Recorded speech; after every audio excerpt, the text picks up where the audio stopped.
Okay. 3, 2, 1. Yo, what's going on, Hog fans? Hope you're doing well. Welcome to the Picture Network YouTube live show. We do these every Monday and Friday. Usually between 5 and 6. I know this one and Friday was we were a little bit behind. I think Friday we went live late as well. I hope notifications went out this time. Sean, I'm in. Welcome, man. Hope you're doing well. Hope all's well. Let me get everything situated here. Saturday was a crazy one for anybody who missed the post-game show, which I'm sure a lot of you were here. It was unfortunate. We're going to get the lighting in here just right. Just right. We're going to set the mood. So, yeah. Like the video. I'd really appreciate that if you guys would like the live stream here. Tap the like button. Check out all the links down below in the description box. And, tap the subscribe button if you haven't already. I called it Boyd was going to have a breakout game. Let's go. Boyd is back. This is Danyel Hadley. I was surprised against Texas A&M. I think, but every week we've heard that, though, from people. And, Tanya, you were dead on. You were right. You called it. But every week we're hearing that. Boyd's back. Boyd's back. Boyd's back. We haven't seen it. He's not been 100%. He's not been healthy. We had people in the comment section. You need to Rakeem Boyd, he ain't it. We need to use Treylon. Come on. Do you see how absurd that was now? Do you see how absurd? When Rakeem is 100%, it doesn't matter that they're having to circulate guys up front on the offensive line. Give him an inch, he'll take a mile. Treylon, I will admit, though, I do think is still, when you're having trouble up front, run blocking, Treylon is kind of like, it's nice to have a guy who can make something good happen out of a situation where it should be negative yardage, right? He's going to have a monster game against Tennessee. Well, we're going to break down Tennessee later on in the week, Chris. I'm pretty excited about that. I like playing Tennessee. Bryce Mitchell took the dub. Also had comments about anti-masking. That was true, says Noah's Ark. Yeah, I saw that. I finally saw today what that was all about. I saw on Twitter where he said people were upset that he was, based on what he had said after his, I guess that was after his fight, right?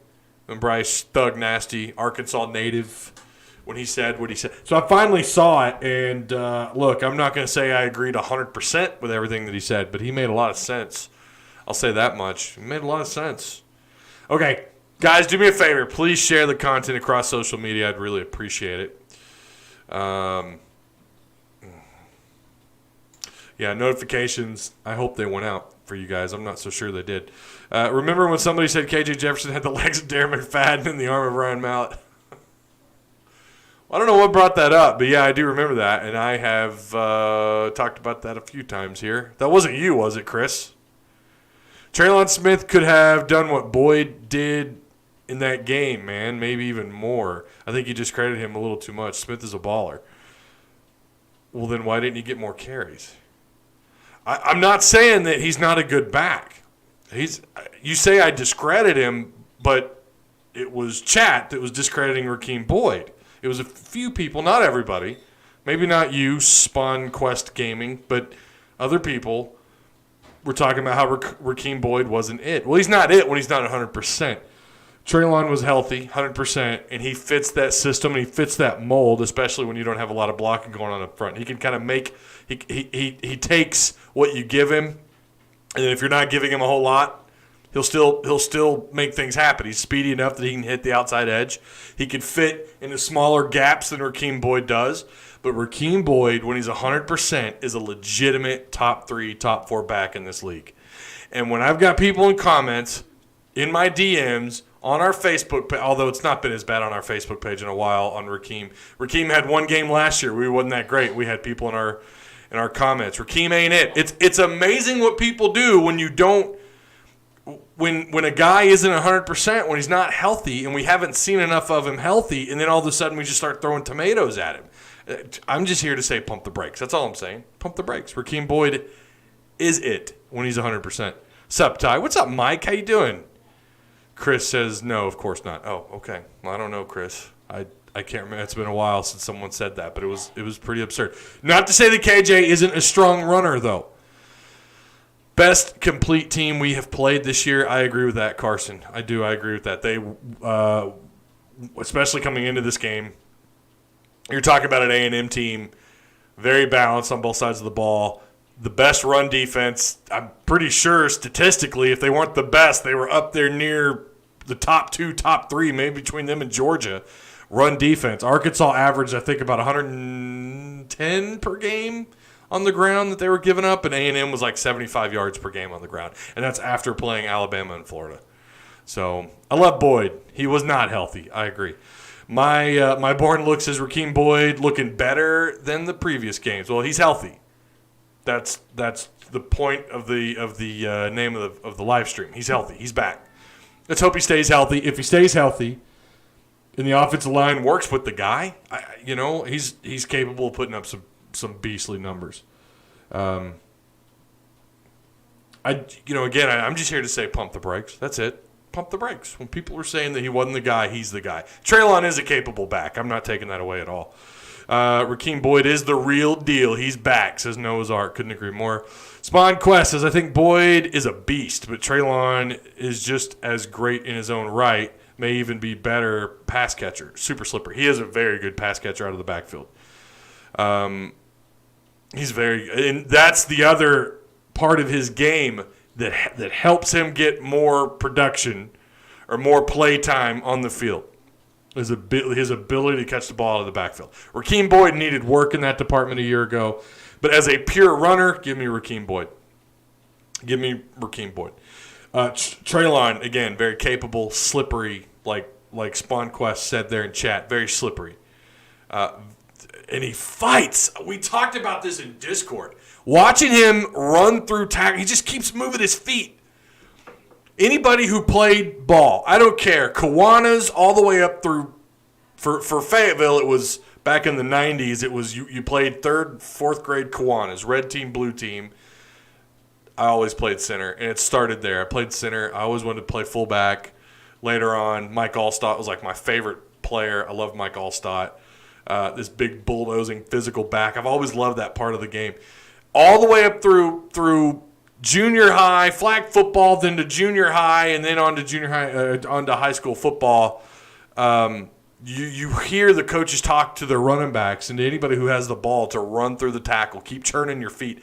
Treylon does that. Treylon doesn't stop, and I love that about him. Again, people in chat think I'm too hard on Treylon. It's not that I'm too hard on Treylon.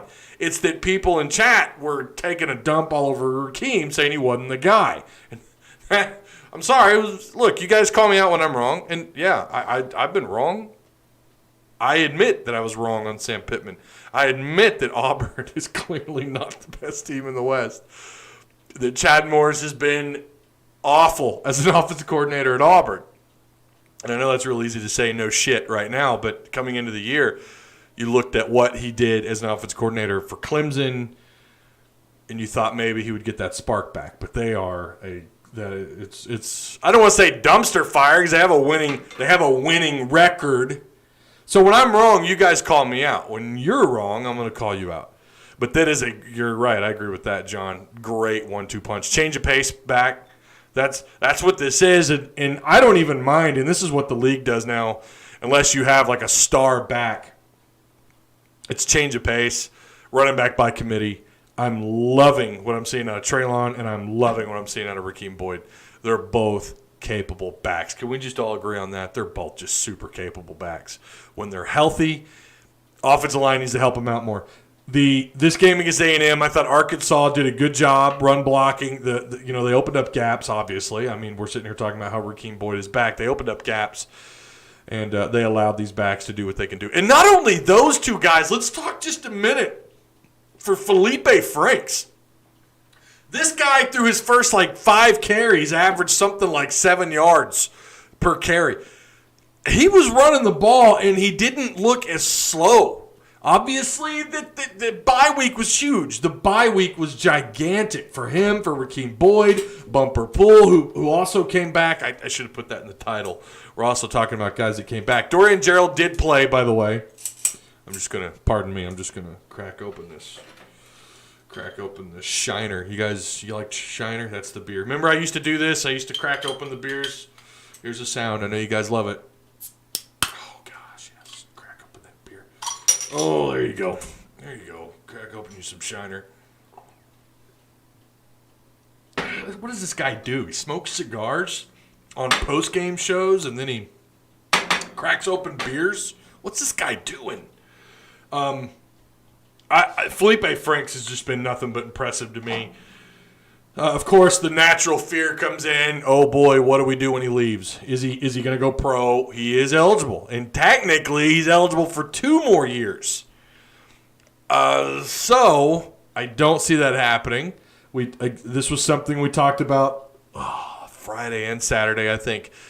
What are the odds that he comes back? And some of the people that I've been able to talk to in the media, just some friends that I've made along the way, and just getting some different opinions. And it's either he's 100% gone by 2 individuals, and then the rest are like, I have no idea. One of these people say, I know his family, he's gone. The rest are like, yeah, I know some people that he knows, and I don't know if he's leaving. That's the question. What do you do behind him? And I know everyone loves taking a dump on KJ Jefferson for whatever. Say, man, I love Shiner as much as the next Texan, but drinking a Texas beer after –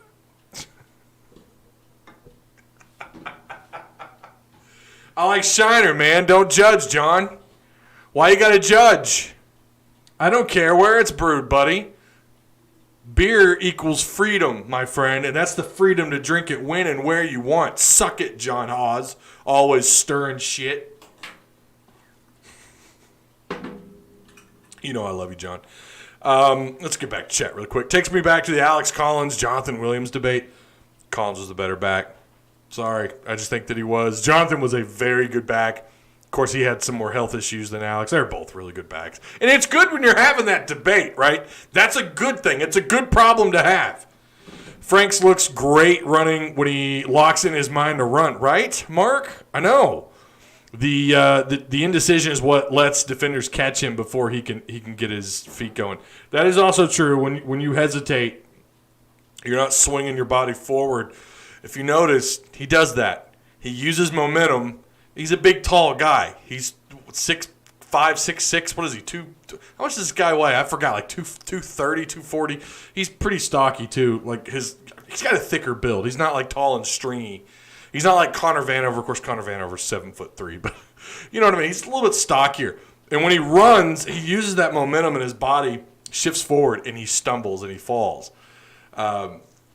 So when you're not using that momentum, or when you use it too much, you're going to fall. You're going to shift and use all your weight's going to shift forward, and then you're going to fall. And we used to call it being sniped, because those videos started popping up on Twitter and YouTube of guys falling, and then of course the cut would be some guy shooting a rifle and then reloading it, and someone falling. There you go, getting sniped.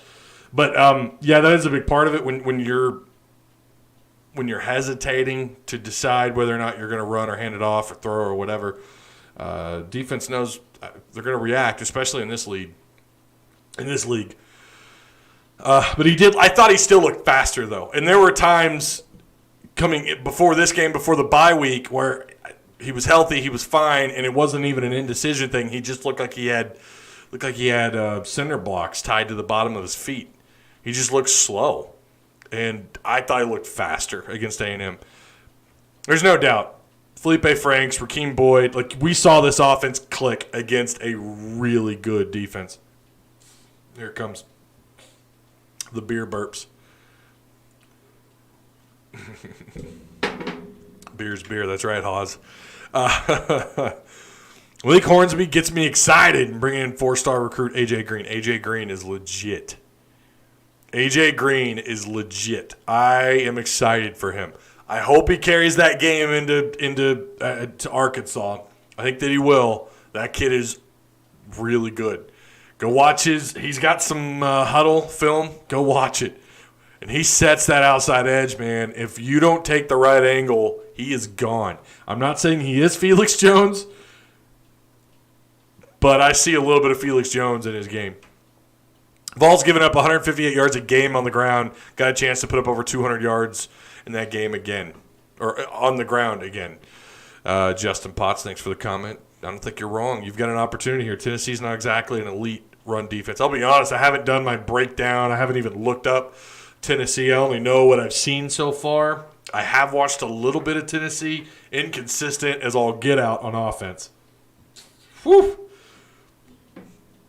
Kendall Briles can produce a real left lane hammer down offense, unlike sleepy Chad Morris. I see what you did there, Noah's Ark. I see what you did. Dr. Pep, let's not say hammer down. Franks launches his upper body forward rather than his legs to slide due to the injury. He does do that. You're not wrong, Daytona. He does. But he shifts. He's a little, I don't want to say top heavy, but he does. He leans when he runs, and that's why he stumbles and falls over. And there was at least one run against Texas A&M where I'm like, man, had he not fallen, that would have been a lot more yards. There's no doubt about that. There's no doubt that if he it is all injury related. I think so. Or is, let's see, Carson Moreto, or is time to move on from Franks and get ready to watch KJ versus Malik competition unfold? No. I mean, are you talking about like next year? Yeah, I mean, sure. But you don't bench Felipe Franks just to get those guys experience unless you've got a big lead or you're getting blown out and the game is what it is, right? Like if A&M had gotten off to like a 35-0 lead, then yeah, you put in KJ and you let Malik, you let them battle it out. But that's going to be the thing to watch during the offseason. So help me God, I hope we have somewhat of a normal spring camp this next year. I really want to see how that unfolds. Kendall Briles working with quarterbacks. We're going to get to see how much better, and hopefully that happens at some point this year. I'm hoping Mizzou has not looked good. They don't have a win where I'm like, oh yeah, no, there's a chance. If you had a game where I looked at and I said right now I favor them, and I'm not hesitating at the moment to pick Arkansas to win, that would be against Mizzou. Maybe find a way to get a huge lead. I would love to see the difference between KJ from a year ago to KJ to now. I'd love to get to see Malik Hornsby. What can he do? We haven't seen enough of either of these two, right? But, yeah. He still holds on to the ball too dang long. You're not wrong about that either. Spawn Quest Gaming. I think most of the receivers are still developing. Once they start getting open faster, Franks can get the ball out. So you're responding to Daytona. Okay. But when they don't get open, Franks needs to have a faster time clock to get moving. So I can't speak to what the receivers are doing as far as are they running correct or incorrect routes. Who's at fault? Why does Franks, and I think it was Auburn where he did that a number of times. Maybe it was even Ole Miss too. He's done it every game where he holds on to the ball too damn long. And he looks, and he's had a habit a couple times this year of staring his receivers down. In fact, it cost him a pick in a game. Was that Georgia? My memory is just all kinds of fuzzy. I think that was Georgia, where someone, Woods or maybe Devion Warren, somebody was running inside slant, and Franks just looked him. I mean, just stared him down and threw it right to the corner. Corner read it like an open book. Raheem Sanders has electric potential as well. You're not wrong about Raheem. Raheem is a 4-star according to 247 as an athlete. And then their overall rating, they have Raheem as a 3-star, I believe. I could be wrong on that. You might double check. There's a couple of guys in this class I'm pretty excited about. Raheem is fast. There are, if you read his profile, there's coaches that believe his talent is actually on the defensive side of the ball.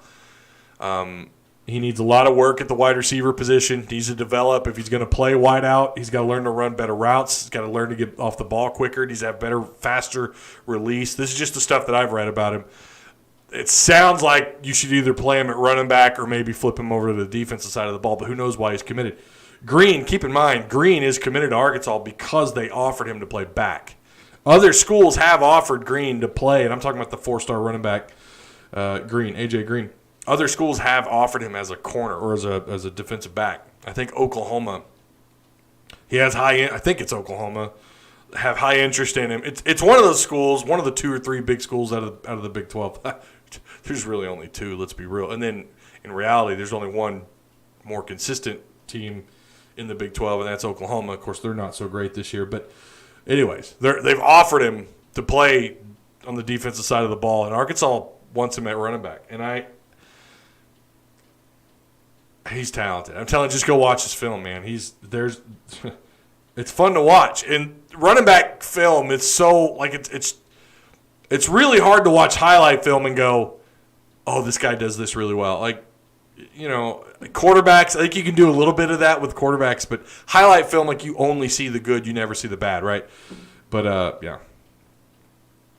As far as what Spawn Gaming said about receivers still developing and learning to get open faster, I don't know that it's completely on them or if it's just, I mean, like you said there, maybe it is a timing issue. I don't know. But he's done pretty well. Felipe Franks has done really well this year. He's exceeded my expectations of him. I'll say that. He's definitely exceeded my expectations. I did not think Franks would be this. I'll say this. I didn't think he would have the touchdown to interception ratio that he has at this point. What is it, 11-3? I didn't think he would do that. I didn't think he would. He's a commander of this offense, and he does not panic. Now, when the pocket collapses and he's screwed, he tries to take off and run, and he kind of runs around in circles. Yeah, that's one thing. But when he's got a clean pocket, most of the time he does not panic. Remember, again, I think it was Georgia when the ball was snapped and it went into the back of the end zone, and he just picked it up. And like, had that been anybody else, I feel like they either would have just, I don't know, thrown it out of the back of the end zone or panicked and screwed up and made what happened on that play even worse. Franks does not panic. He could work on the hesitation part of things. I really wish he was a little bit more consistent there. But Justin Potts, let me scroll up. Next year, says Carson Moreto. Well, Carson, what did you expect, man? What did you expect? Sam Pittman was going to come in here and make you a 10-0 team? It's all about next year. Yes. When you make hires and give extensions that don't quite work out, that's what you are. You're next year. And there's a lot of teams in the SEC that are next year. They've had more success than Arkansas, all of them, in the SEC the last 2-3 years. But Sam Pittman was not going to come in here and make a 2-10 team 10-0 or 8-2. That's not in the cards. You're looking at being better compared to where you were at the last 2 years, and I would argue you are much better than where you've been the last 2 years. Hey, Ty, if we win, do we get to steal our headphones back? What? I don't know what you're talking about. You're going to have to clarify on that one. Mark Douglas channeling a Boston accent. LSU playing like garbage this year. Hope we blast them to get our backup quarterback some good snaps. That'd be fine. I would agree with that. From the TV, you can't see what the quarterback is seeing downfield. That's exactly. You don't know what he's seeing downfield. You can't read if he's going through his progressions or not. You can kind of watch his helmet, see if he's going through his progressions, but it's very hard to see what he's seeing unless they zoom all the way out and they go back and they do a replay. I'm not prepared to say that's all on Felipe, with the timing issue. Sometimes it's a little bit of both. Finally made it live. What's up, Travis Ford? How you doing, buddy? There's some serious wide receiver size and speed arriving in August of next season. I'm telling you, man. They've got some talent coming in this class. It is. I'll say this. It is a top-heavy class with several unknowns underneath it.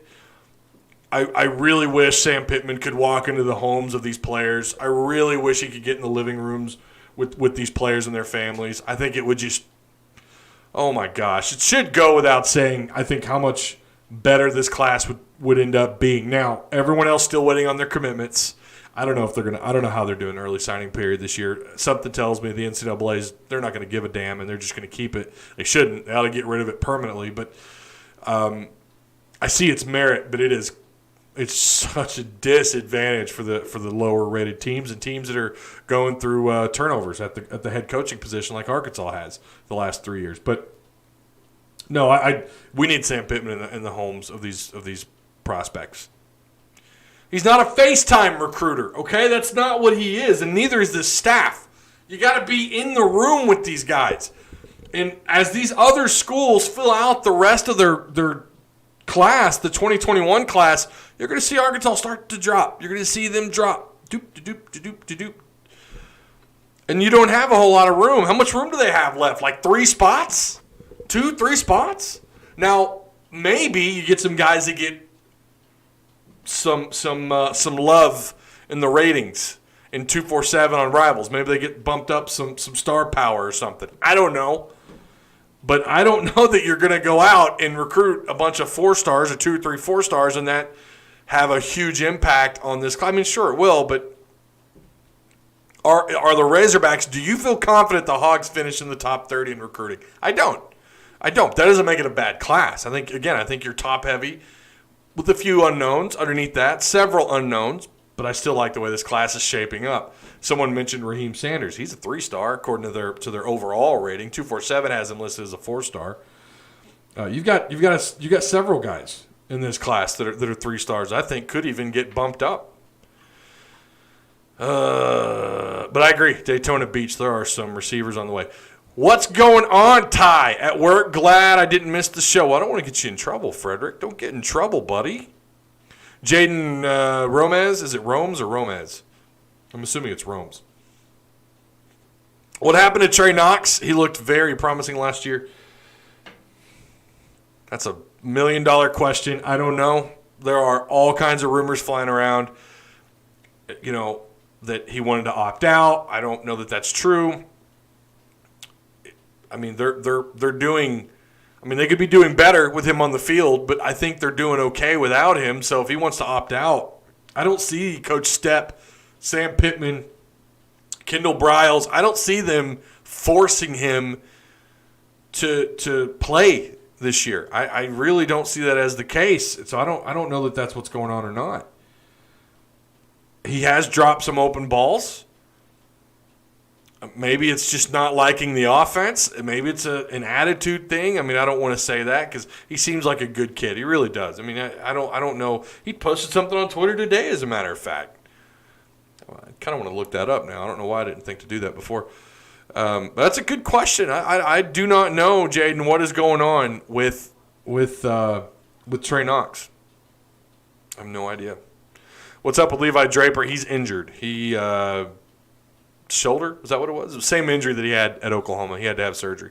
Is Clark a one-game wonder? I made this comment last week. I'm not going to freak out over one game that he's an All-American corner. And I'm not crapping on him right now. I'm not doing that. I'm just saying he kind of got exploited a couple of times in this game. To be fair, it is a guy in Kellen Mond who has been in this league, has played against even better talent, SEC talent, on the defensive side of the ball, and has looked pretty good. I mean, I've never bought in that he's this Heisman. I still don't think he is. He's not, I think he's an all-conference quarterback, sure, and that's tip of the cap to him. But he knows what he's doing, and he kind of picked on it. I'll tell you what he did that Arkansas, I don't know why they kept blitzing, but he just picked them apart in the middle of the field.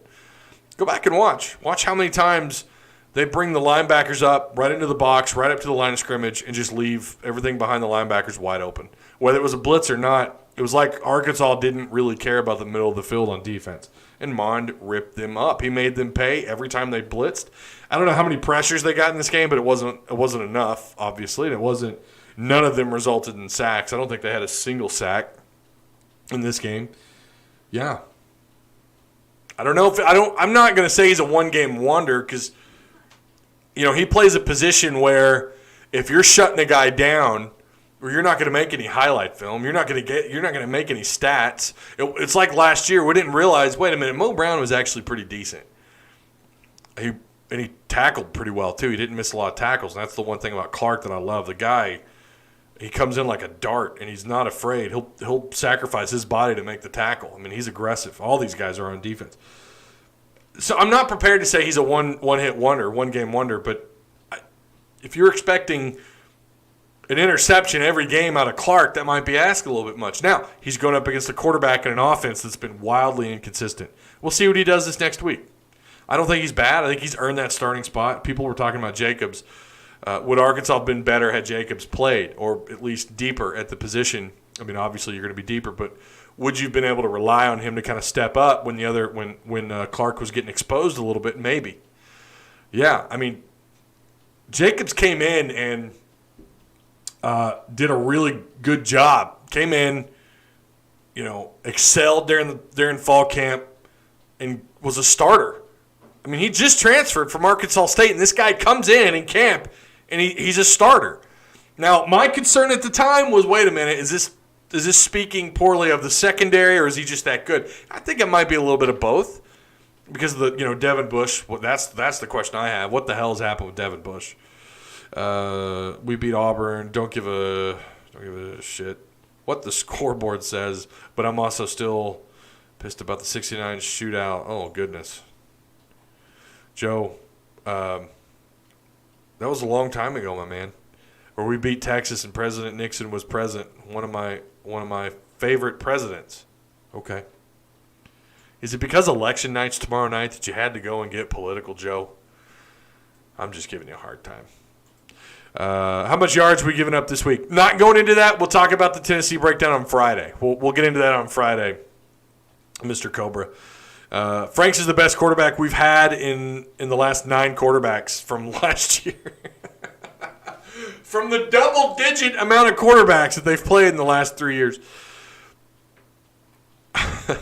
Man, they really need to get Warren more catches. He's a secret weapon. Defenses have a hard time getting their hands on him. He's fast. I think at one point in time he was either the fastest player on the team or one of the top 2, top 3. He's speedy. I don't disagree with that at all, Frederick. Scroll down. The recruits from Memphis, we lost the Vols for supposedly stealing headphones on the visit. Oh, my gosh. Oh, man. I forgot. Okay. That's been a minute. Yeah.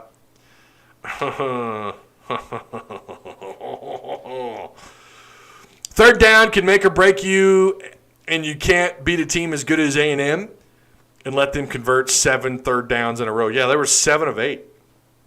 7 of 8 at one point in time. Frederick Clemens, I'm so ready for next year. Don't get me wrong. We have improved, but another year of recruiting by Pit Boss, and I think we will be straight. Mark Douglas says Oklahoma transfer Jacqueline Crawford will be eligible next year. He is dynamic with speed. Thomas Nunley, what it be, Ty? What's up, Thomas? How you doing, brother? What can I say? At this time last year, I was only looking forward to basketball. We are way better than expected, and I'm very happy with where we are. We are shaping up. Thomas, I love that attitude, man, and you are 110% correct. Arkansas this time last year, what were we doing? What were fans doing? I think I even said it in a couple of live streams. I'm just ready to – let's get to basketball. Like, what the hell are we watching? What is this? I ranted. I'm pretty sure I developed an ulcer. Maybe a hemorrhoid. I've never had a hemorrhoid before in my life. But I might have and not known about it. Well, I did have a hemorrhoid. His name was Chad Morris. That was my hemorrhoid. That was terrible.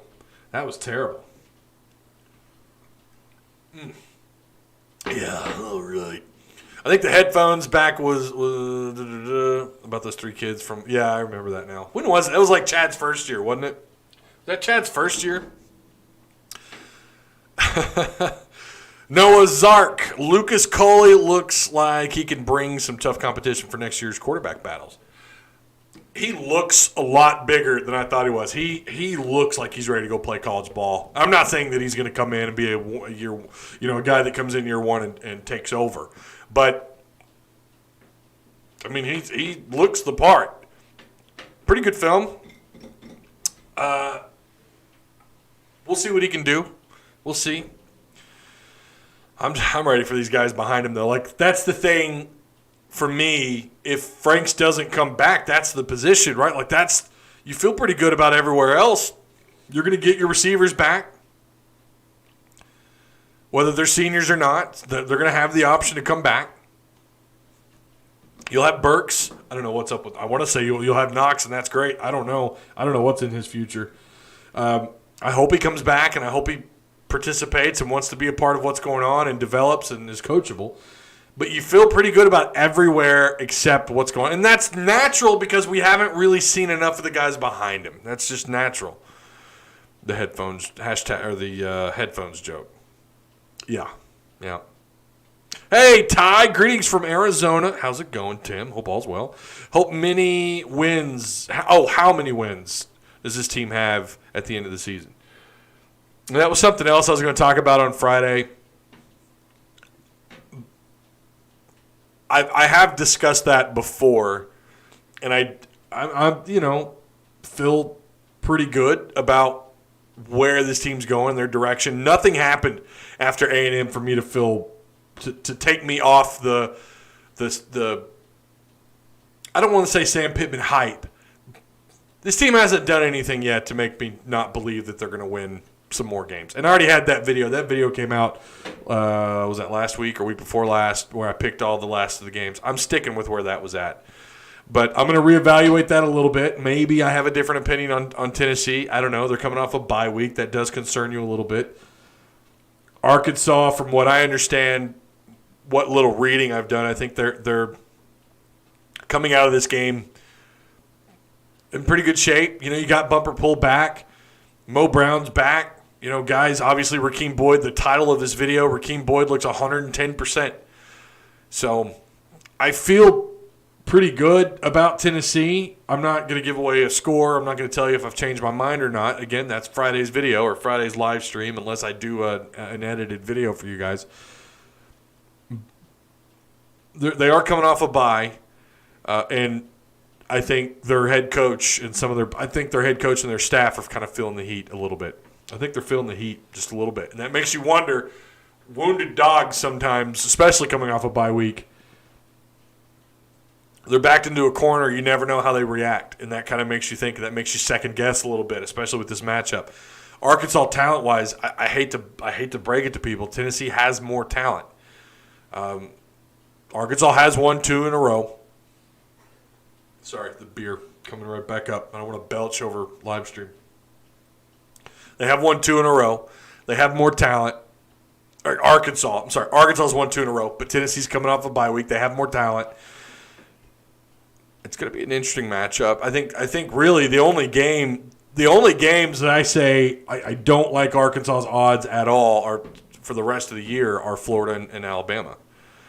We're going to beat Tennessee by 20-plus, Spawn Quest Gaming. I'd love to see that. Spread right now opens up. What is it? It's A&M or Tennessee, right? Is it Tennessee? No, Arkansas's opened up as a 1.5-point favorite. Right? Am I looking at that right? I gave you all the love. The over-under's at 52.5. So, I don't know about 20-plus, but we'll see.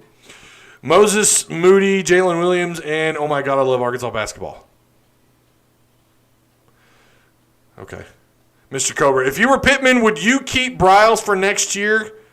I like that dude, but he has such horrible play calling sometimes. Look. I was having this conversation with a good friend of mine over Marco Polo. He also had some complaints about the play calling, and I think they're valid. I absolutely think they're valid. But play calling was not the problem against Texas A&M.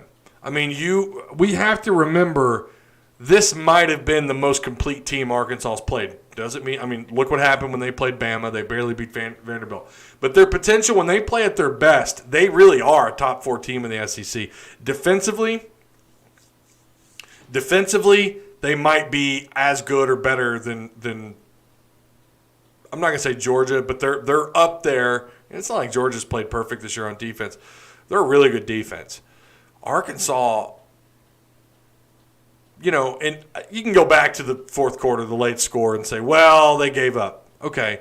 But even before that, they were doing a pretty good job moving the ball. There were the situational play calling, as my friend put it, was kind of the problem. And, I can see that on certain plays. I still don't like that they try to dial up the quarterback or the receiver past, the attempts of the receivers throwing the ball downfield, the end arounds.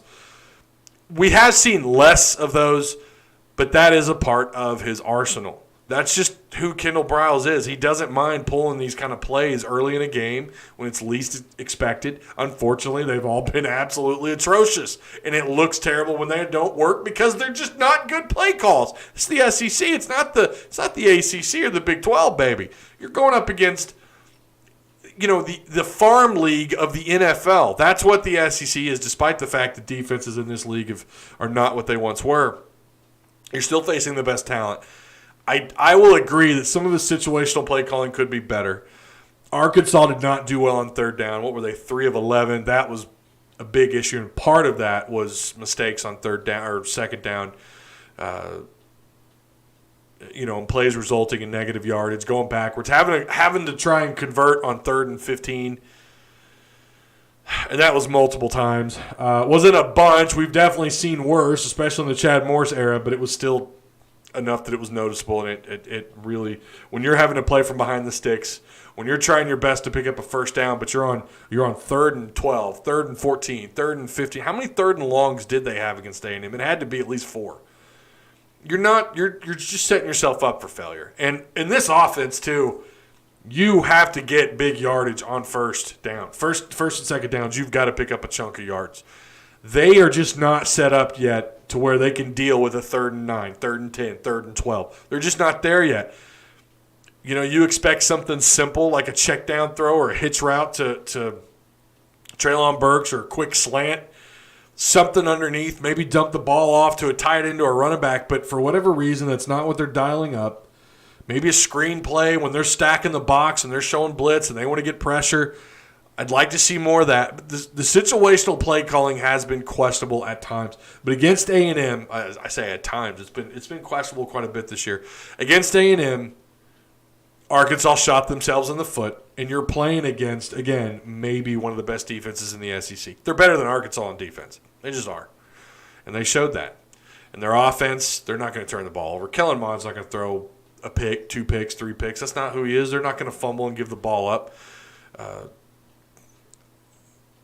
They're just good enough at that point where, that's not going to happen. They're not going to give up. They're not going to make big mistakes. And that's been the other key to Arkansas's 2 wins so far this year. Well, technically 3. I agree. I know.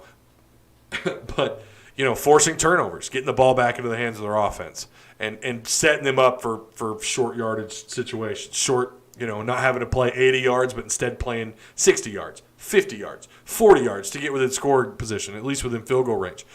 And they didn't get that against A&M. That was the other issue they were dealing with, right? They were, one of 3 kicking field goals. That's definitely not going to cut it. When you're having to settle for field goals against A&M and you're 1 for 3, no, that's not it. That ain't it. I'm about to sneeze. I can feel it coming. Hang on a second. Hang on. I feel it. Nope, maybe not. Okay.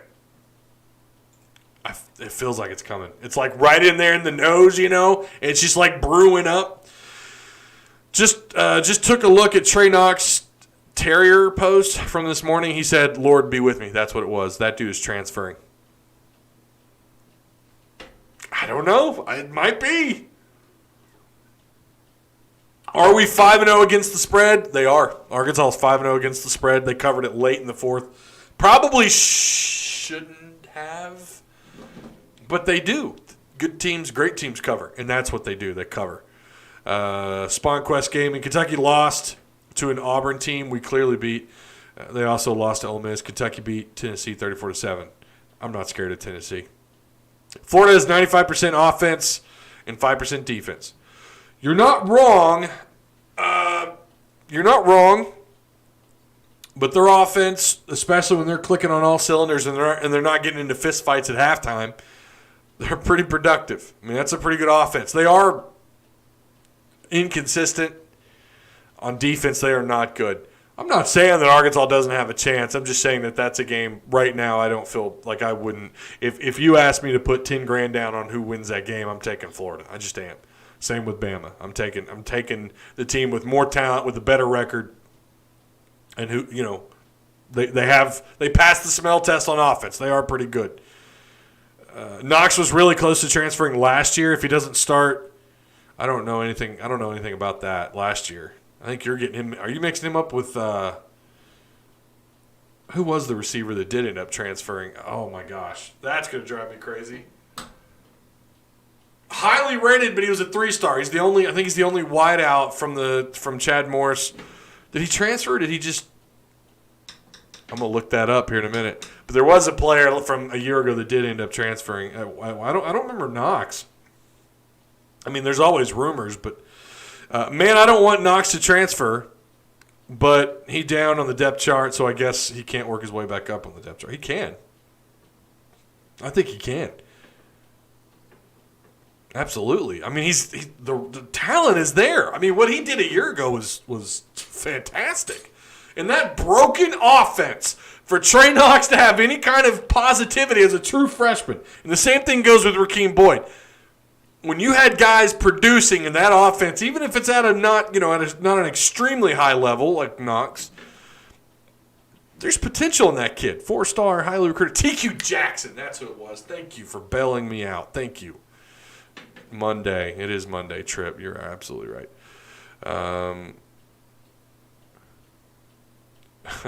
Probably going to the Big 12 might be. How's it fair you get into a fist fight? So I have that. I have that recorded. We're gonna look at that really quick. Kyle Pitts might be the best skill player in the nation. Oh my gosh, he's good. He is special, and he plays tight end. He is special. He is going to be a nightmare for Arkansas to cover. You saw what A&M's tight end did, and he's not on anywhere near the same level. That's what worries me. Trask is a pretty competent quarterback. Maybe Felipe gets a little payback. I don't know. It's on the road. You see how riled up those crazy-ass Gator fans get. And Felipe Franks coming back into town. I just don't know. Yeah, that kid's good. Kyle Pitts is special, man. The dude who transferred and took the photo with Kelly Bryant. TQ Jackson. Went to SMU. Damn, I can't remember. Who are you voting for? I'm not voting. We're not getting into that. We're not talking politics. Look at this. Speaking of, what's this? That was Coach Mullen, and now this is starting to get a little bit out of hand. Yeah, Florida needs to get out of here. They got a big game next week against Georgia, and I think that's what Dan Mullen was trying to do is prevent. Speaking of children fighting, doing something stupid. This is getting ugly. There's punches being thrown. Yeah, that's getting talking about politics. Beyond ugly. That's another one thrown. Zachary Carter in there for Florida. Oh, this is getting bad. I mean, are you kidding me? There's going to be some severe ejections. This is absolutely the last thing that Dan Mullen wanted for his ball club going into the cocktail party next week. They are having a whole lot of problems trying to break this up. And something happened after that play that incited Dan Mullen and the Gator squad. And I believe Kyle Trask might have taken a shot late, and that was Coach Mullen, and now this is starting to get a little bit out of hand. Yeah, Florida needs to get out of here. The whole picture wasn't in there. I think you saw most of it. That was, yeah. How about that? Huh? Florida going, they're throwing hands, man. They're throwing hands. And Dan Mullen gets hit with a $25,000 fine. That's it. Reprimanded. What does that even mean? Someone's going to have to Google that for me. Reprimanded. Violating SEC bylaws. Unbelievable. What's up, Matt Stacy? How you doing? How's it going? Hot take. We'll get to see Malik Hornsby play in the LSU game. I'd be okay with that. Dan Mullen was all in the pile. You're going to sit there and tell me he got the same fine that Lane Kiffin got. Does that tell you what you need to know about this stupid-ass conference? Does that tell you that right there? That's it. That's it. You know.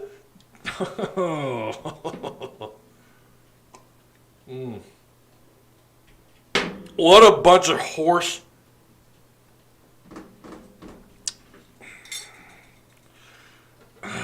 Y'all, I don't understand it. Should have at least been suspended. They got a big game coming up against Georgia. He should have at least been suspended for the following first half. Following the altercation, Florida defensive lineman Zachary Carter and linebacker Antoine Powell were ejected. Oof. Missouri outside linebacker Trey Williams. Make sure my volume back up. Yeah, it's back up. Okay. This isn't rigged at all. Absolutely not. Dan Mullen was all in that pile. You damn right he was. I like seeing stuff like this until someone gets suspended. WWF Royal Rumble. I say 3-game suspension. At the least, why was he not given at least a first-half suspension? Oh, that's right, because the SEC has to protect this game coming up next week. And it's not to say that Dan Mullen's not being there. It means that they're not going to get great ratings. I'm sure the SEC network is doing just fine. I don't understand that. I feel like, again, had that been anybody else. Had that been anybody else, no, I think we're going to go ahead and suspend him.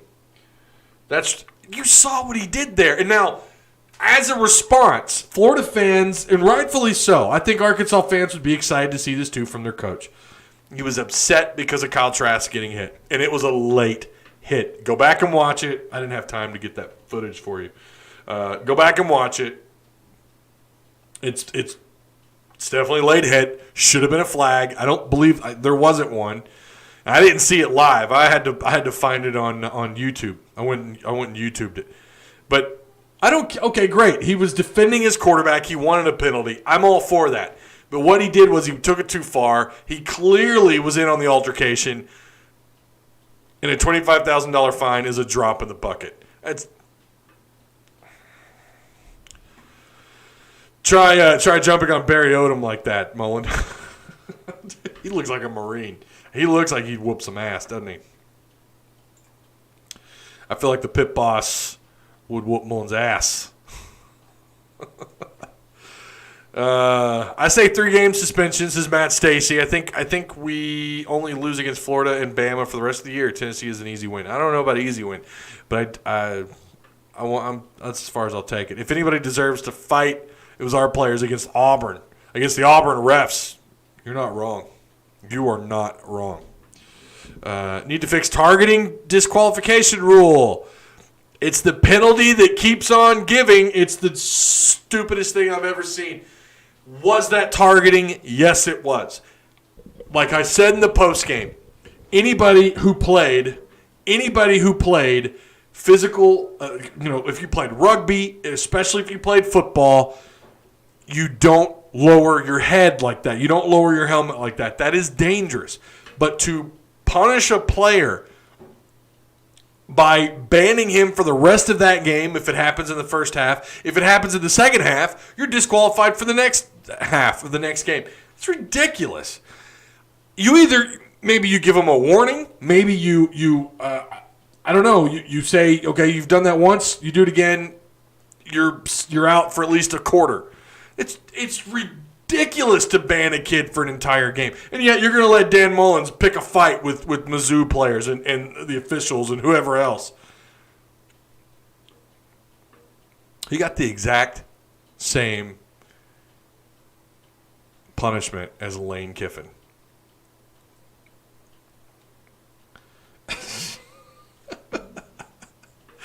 What a bunch of bullshit. Mr. Runner's right. They need to fix it. I agree. Seems I missed the whole show. Oh, how dare you, sir. Long yardage penalty and a warning. There you go. There you go. It's that simple. Why are you kicking these kids out for the rest of the game? Is there any football recruits we should keep an eye out for? You talking about like commits? I'll be honest with you. Since the start of the season, recruiting has been on the back burner for me. I have not kept up. They don't have any. There was a kid Saturday that had Arkansas at one point in time in his top 5, I think, but he committed elsewhere. Don't ask me his name. I forgot. And there's a defensive tackle. There's a defensive tackle somewhere out in the ethos that was that has Arkansas. It was down between Arkansas and Georgia Tech. Pushed his commitment date. Again, don't ask me their names. I haven't paid. I'll be honest. I haven't kept up with recruiting or really kept an eye on it in a while. I don't think if y'all see. I don't know if y'all talked about this, but I see Trey Knox transferring. Yeah, we talked about that earlier. Trey Knox. There's something going on. I don't know what. We need flagrant 1 and 2 fouls in football. That might be a good direction to take, like they have in basketball. Review the intent to determine the punishment. That's reasonable. That's reasonable. Like I said, SEC officials are corrupt. I don't buy into conspiracy stuff, but I'm telling you, the SEC's not helping me out. When I say something like that and then that happens – and Dan Mullins gets a reprimand and a $25,000 fine. And you've got Georgia coming up next week.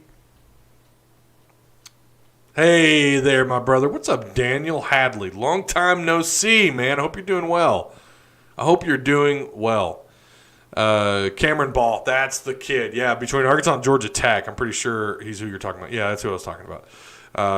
I still think Arkansas gets him. Last I heard, I reached out about him like 3 weeks ago, and the rumor was still that he was going to end up being a Hog.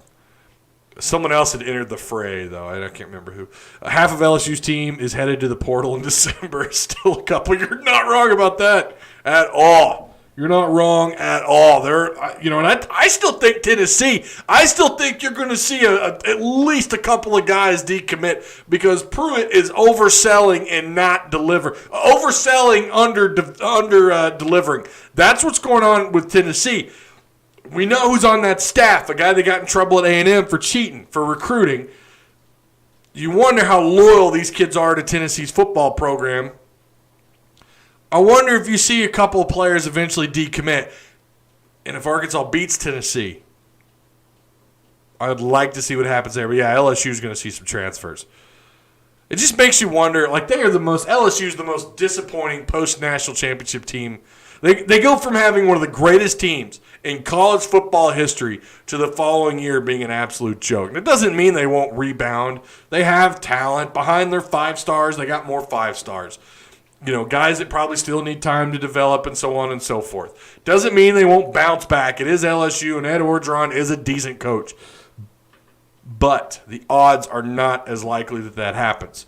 And right now, I feel very comfortable about Arkansas playing LSU. We'll see if that changes in the coming weeks. I don't think Catalan did it on purpose, but I can understand it if he did it on purpose, but he didn't. Again, that's it. It is still, even if there was no intent, if you lower your head, I think there should still be a penalty.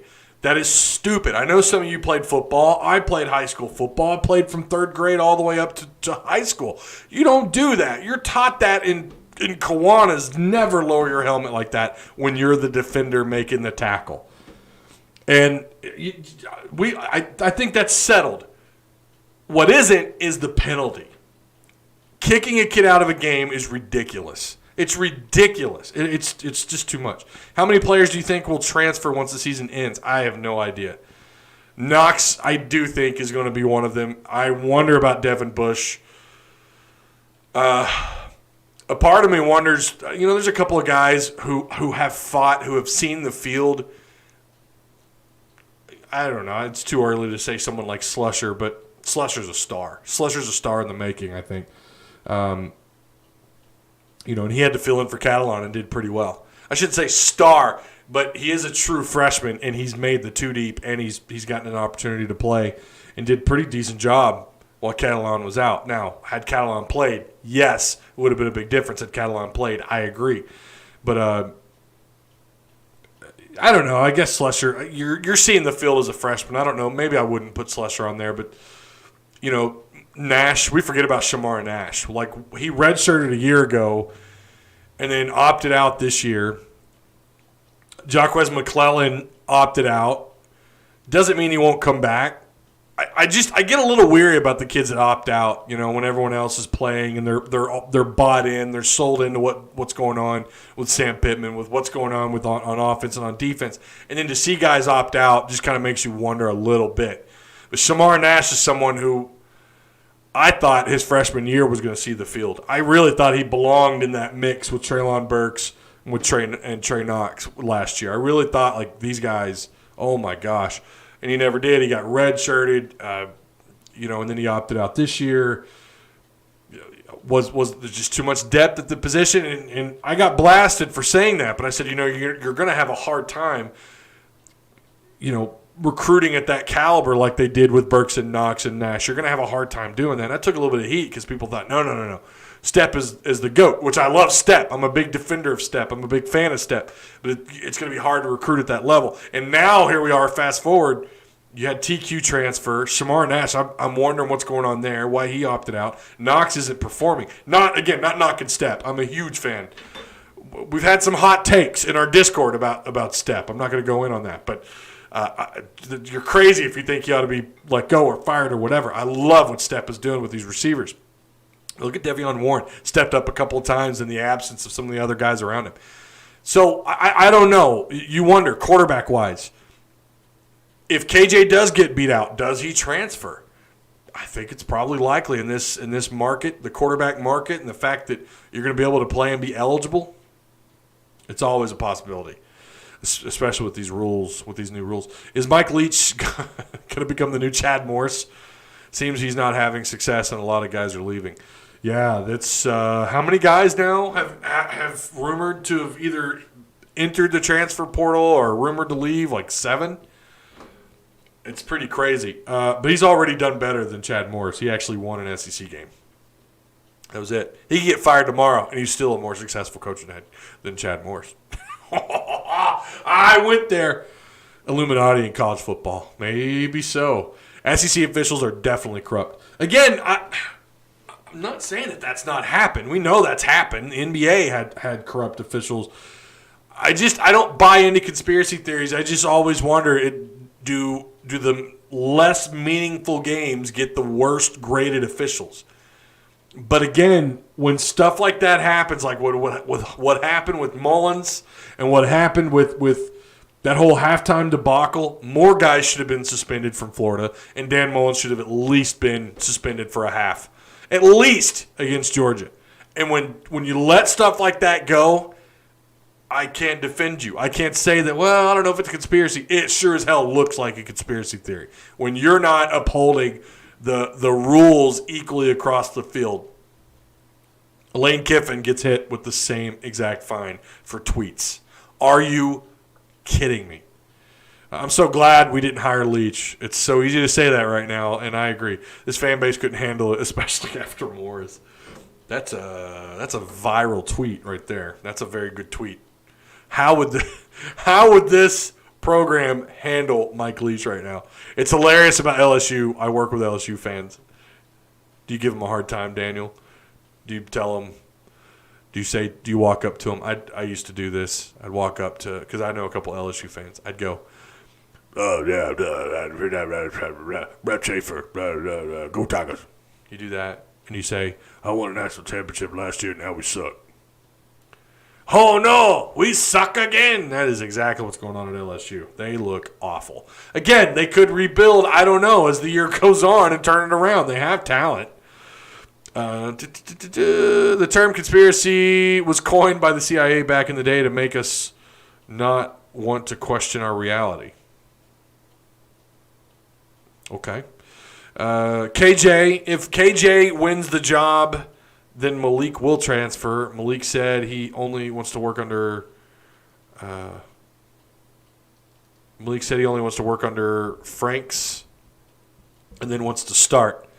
if Malik – when did he say that? If Malik wins the job, then KJ will transfer because he doesn't want to be a backup. Well, who would? Again, in this market, the way things work, yeah, I wouldn't blame either one of them for transferring. I would blame the younger guy. I would, to an extent. Like, dude, wait your turn. If KJ wins the job and he balls out and he goes pro, well, don't you want to be in on that? Don't you want to be behind a guy? And I don't know if KJ, I have no idea what KJ is going to end up looking like. I don't know. Nobody knows. What if he does? Don't you want to see here and see how that happens, or stay and see how that happens, and be under the coordinator, assuming you keep him around for a couple more years? You want to be under that guy? We know he likes him. We know that he's familiar with Kendall Briles. Obviously, being recruited from him or by him for a while, being a part of his life. I think they go back all the way since he was like in 9th grade or something. I read that somewhere. Don't you want to be patient? And that's something kids today, they're just not. They're just not.